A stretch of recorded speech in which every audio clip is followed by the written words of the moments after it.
안녕하세요. 크리스천 신앙가이드입니다. 여러분은 하나님께 변론하는 기도에 대해 알고 있나요? 마치 법정에서 변호사가 자신의 입장을 변론하듯이 우리가 하나님께 간구를 할 때 왜 그 간구를 들어주셔야 하는지 하나님께 설명하고 설득하는 것을 변론하는 기도라고 해요. 일상에서 쉬운 예를 들어보면 만약에 병원에 나보다 늦게 도착한 어떤 사람이 제가 먼저 진료를 받아도 될까요? 라고 말하면 아무도 허락하지 않을 거예요. 그런데 그 사람이 제 아이가 심각하게 높은 열이 있는 응급 상황이라 그런데 먼저 진료를 받아도 될까요? 라고 한다면 거절할 수 있는 사람은 많지 않을 거예요. 우리의 일상의 삶에서도 상황을 설명하고 설득할 때 상대방의 마음을 바꿀 수 있는 것처럼 우리도 하나님께 지혜롭게 변론하는 것이 필요할 때가 있어요. 하나님께 내가 원하는 것을 얻기 위해 변론을 한다는 것이 조금 무례하게 생각이 될지 모르겠어요. 그렇지만 누가복음 18장에서 예수님께서 우리의 간구 기도를 재판관에게 억울한 상황을 호소하는 사람의 모습으로 비유하셨듯이 성경에는 믿음의 사람들이 적절한 변론을 통해 하나님의 응답을 얻는 이야기가 여러 번 나와요. 한 가지 예로 히스기야의 기도를 알아볼게요.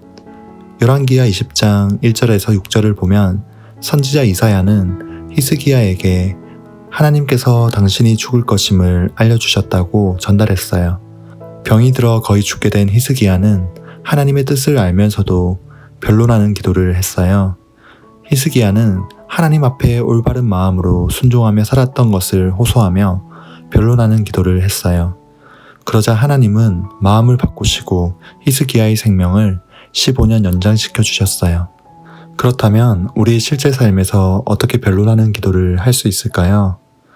우리는 하나님의 약속, 성품, 능력 등을 중심으로 변론하는 기도를 할 수 있어요. 먼저 정죄감으로 힘든 경우 하나님의 성품에 호소하며 이렇게 기도를 할 수 있어요. 하나님은 인자하시고 자비로우시니 나의 죄를 용서해 주세요. 다음으로 진로나 사업이 맡길 때 하나님의 능력에 호소하며 이렇게 기도를 할 수 있어요. 하나님, 제 주변 사람들이 제가 하나님을 믿는 줄 알고 있습니다. 하지만 제 길이 막히는 것을 보고 그들은 하나님을 조롱합니다. 하나님은 전지전능하시니 주님의 능력으로 제 앞길을 열어주세요. 그로 인해 사람들이 하나님이 살아계심을 알게 하시고 제가 하나님께 감사하고 찬양하기를 원합니다. 다음으로 염려와 걱정이 많을 때 성경에 나와 있는 하나님의 약속에 호소하며 이렇게 기도할 수 있어요. 하나님은 저에게 두려워하지도 말고 놀라지도 말라고 하셨죠.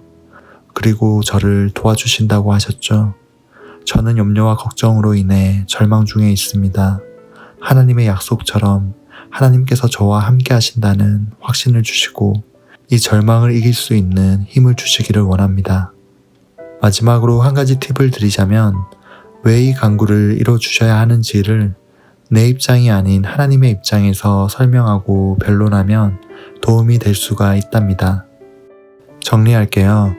우리는 하나님께 기도할 때 적절한 변론을 통해 하나님의 응답을 간구할 수가 있어요. 단 주의할 점은 하나님의 성품, 약속, 능력과 같은 말씀 안에서 변론을 해야 한다는 것이에요. 우리가 바르게 변론하는 기도를 할 때 하나님은 자녀의 끈질기고 구체적이고 합당한 간구들을 사랑으로 응답해 주실 거예요. 구독과 좋아요는 힘이 됩니다. 주변에 이 영상이 필요한 분들께 많이 공유해 주세요. 크리스천 신앙가이드였습니다. 감사합니다.